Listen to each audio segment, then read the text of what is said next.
오늘도 참으로 좋은 날입니다. 하나님이 기쁨을 샘솟듯이 넘치게 주시기를 바랍니다. 저 오늘 성전을 청결케 하신 예수님이란 제목으로 여러분과 함께 은혜를 나누고자 합니다.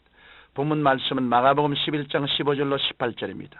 기록된 바 내 집은 만민의 기도하는 집이라 칭함을 받으리라 하지 아니하느냐. 너희는 강도의 굴려를 만들었도다. 예수님께서 예루살렘 성에 입성하신 후 먼저 성전에 들어가셨습니다. 성전 안에는 많은 사람들로 북적거렸습니다. 돈 바꾸는 자들의 시끄러운 소리와 짐승들의 우는 소리, 그리고 여러 기구들을 가지고 성전 안을 시끄럽게 왕래하는 소리들로 요란했습니다. 이 광경을 보신 예수님께서는 성전에 들어가셔서 장사하는 자들을 내어 쫓으시고 돈 바꾸는 자들의 상과 비둘기 파는 자들의 의자를 둘러 엎으셨습니다. 그리고 나서 예수님은 말씀하시기를 내 집은 만민의 기도하는 집이라고 칭하지 않느냐. 너희는 강도의 굴렬로 만들었도다라고 하시며 그들을 엄히 꾸짖으셨습니다. 그러면 예수님께서 예루살렘 성에 들어오신 후 왜 제일 먼저 성전을 청결케 하셨을까요? 그리고 성전 청결은 오늘날 우리에게 어떤 의미가 있을까요? 예수님께서 성전 뜰을 청결케 하신 것은 성전의 본래 기능을 회복시키기 위한 것입니다. 성전은 만물의 창조주시요 주권자이신 하나님께 제사를 드리는 거룩한 곳입니다. 그곳이 하나님께서 임재하셔서 사람들의 예배를 받으셨던 것입니다. 당시 예루살렘 성전에서는 하나님께 드리는 제물들을 매매하고 돈을 바꾸는 일들이 성행했습니다. 하나님께 제사 드리기 위해 머나먼 지역에서 성전을 찾아오는 순례자들은 먼 곳에서 왔기 때문에 제물을 준비하기가 곤란했습니다. 그러므로 정결한 짐승이나 정결한 새를 성전 가까이에서 준비하여 제사를 드려야만 했습니다. 또한 20세 이상의 유대 남자들은 반세겔의 성전 세금을 바치게 되어 있었는데 그 당시 사용되는 통화는 주로 로마의 돈이었기 때문에 히브리 돈인 세겔로 바꾸어야만 했습니다. 환전상과 재물을 파는 자들은 이러한 상황을 악이용하여 대제사장과 결탁하고 장사를 함으로 폭리를 취했던 것입니다. 이와 같이 탐욕의 눈이 먼 상인들과 제사장, 지배계층의 행위는 하나님의 거룩한 규례를 형식적인 것이 되게 하였고 하나님께서 거하시는 거룩한 성전을 장사꾼들의 소굴로 만들어 놓았던 것입니다. 신령과 진정으로 드려야 할 예배가 의식화되고 거룩해야 할 성전이 더럽게 되자 예수님께서는 채찍을 들어 장사하는 자들을 내어 쫓으시고 돈 바꾸는 자들의 상과 비둘기 파는 자들의 상을 둘러 엎으셨던 것입니다. 요한복음 2장을 보면 예수님께서 공생애의 초기에도 성전을 청결케 하시던 것을 볼 수 있었습니다. 예수님께서 위험 있는 권세로 성전에서 장사하는 자들을 채찍으로 내어 쫓아서 유대인들이 몰려와 내가 이런 일을 행하니 무슨 표적을 우리에게 보이겠냐고 물었습니다. 그때 예수님은 너희가 이 성전을 헐라 내가 사흘 동안에 일으키리라고 말씀하셨습니다.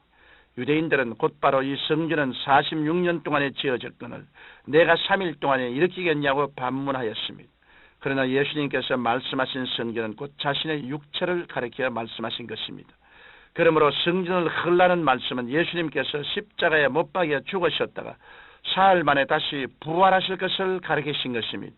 그러면 예수님은 왜 당신의 성전된 몸을 헐라고 말씀하셨을까요? 하나님의 형상을 따라 창조된 처음 사람 아담과 하와가 타락하기 이전엔 언제나 에덴 동산에서 하나님과 교제하며 거룩한 삶을 살았습니다. 그러나 마귀의 꾀임에 빠져 하나님을 반역한 후 그들은 마귀의 종이 되어 에덴 동산에서 쫓겨나고 말았습니다. 그로부터 인간은 온갖 불의와 추악한 삶을 살게 되었고 의식과 불순종과 불신앙의 삶을 살게 되었던 것입니다. 이와 같은 타락의 근성이 유대인들로 하여금 거룩한 성전을 강도의 굴렬로 만들었던 것입니다. 이러한 인간의 종말은 하나님의 진노의 심판이며 불과 유황으로 타는 못에 던져지는 영원한 형벌일 뿐인 것입니다. 그러나 예수님은 타락한 인간을 구원하시고 거룩한 삶을 살게 하시고자 이 땅에 오셨으며 십자가에 달리사 당신의 몸을 찢기고 피 흘리신 것입니다. 예수님께서 우상숭배와 술수와 탐욕과 방탕으로 가득한 옛 질서를 무너뜨리시고 사랑과 희락과 화평과 거룩함의 새 질서를 이루셨습니다. 뿐만 아니라 예수님은 보혜사 성령님을 보내주심으로 성령께서 우리의 몸을 성전 삼고 내주하셔서 의와 거룩함과 성령 충만의 자원을 마련하셨습니다. 또한 인간의 연약한 것을 담당하시고 병을 짊어지심으로 치료의 자원을 마련하셨으며 사망의 고통을 몸소 당하시고 부활하심으로 영생 천국의 자원을 마련하셨습니다. 예수님의 대속의 은총은 영원한 은총입니다. 이것은 하나님의 약속입니다. 인간의 약속은 변하지만 하나님의 약속은 영원히 변치 않습니다. 그러므로 우리는 저 하늘이 무너지고 이 땅이 꺼져도 겁나지 않습니다. 눈에는 아무 증거 안 보이고 손에는 아무 잡히는 것 없고 앞길이 칠흑같이 어두워도 두려울 것이 없습니다. 우리는 예수 그리스도의 십자가의 약속을 믿고 힘차게 나아가기만 하면 되는 것입니다. 이러므로 예수님의 십자가 보혈을 의지하고 성령의 역사로 새 질서에 들어온 사람들은 경건과 거룩함으로 살아가며 결코 육체의 소욕을 따라 살지 않습니다. 예수님의 보혈의 공로를 믿는 사람은 성령님을 통해 하나님과 교제하며 하늘나라의 속에 살아갑니다. 환경이 어떻게 변하든지 세속에 물들지 않습니다. 왜냐하면 예수님을 믿고 성령님의 도우심을 받으며 하늘나라의 영원한 상급을 바라보며 살기 때문입니다. 그러므로 예수 그리스도의 십자가를 바라보는 모든 사람은 이제 자신의 몸이 하나님의 성전이 되었다는 사실을 깨달아야 합니다. 성경 고린도전서 3장 16절로 17절에 너희가 하나님의 성전인 것과 하나님의 성령이 너희 안에 거하시는 것을 알지 못하느뇨. 누구든지 하나님의 성전을 더럽히면 하나님이 그 사람을 멸하시리라. 하나님의 성전은 거룩하니 너희도 그러하니라고 말씀하고 있습니다.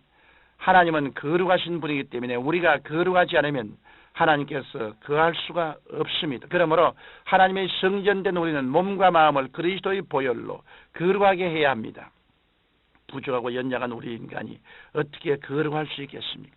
성경 베드로전서 1장 2절을 보면 성령께서 거룩해 하신다고 하였으며 디모데전서 4장 5절에는 하나님의 말씀과 기도로 거룩하게 된다고 했습니다. 이러므로 우리는 성령님을 환영하고 인정하고 모셔드림으로 성령께서 우리 안에 충만하시도록 해야 합니다.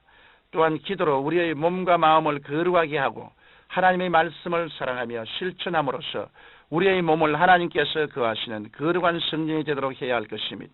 사랑하는 성도 여러분, 예수님은 당신의 몸을 십자가에 내어주심으로 우리의 영혼 육을 거룩하게 하셨습니다. 뿐만 아니라 성령님을 보내주셔서 우리의 몸을 성전 삼고 우리 가운데 임하게 하셨습니다. 그러므로 여러분은 예수님의 보혈의 공로를 찬양하고 의지하며 성령의 능력을 날마다 거룩한 삶을 살게 되시기를 예수님 이름으로 축원합니다.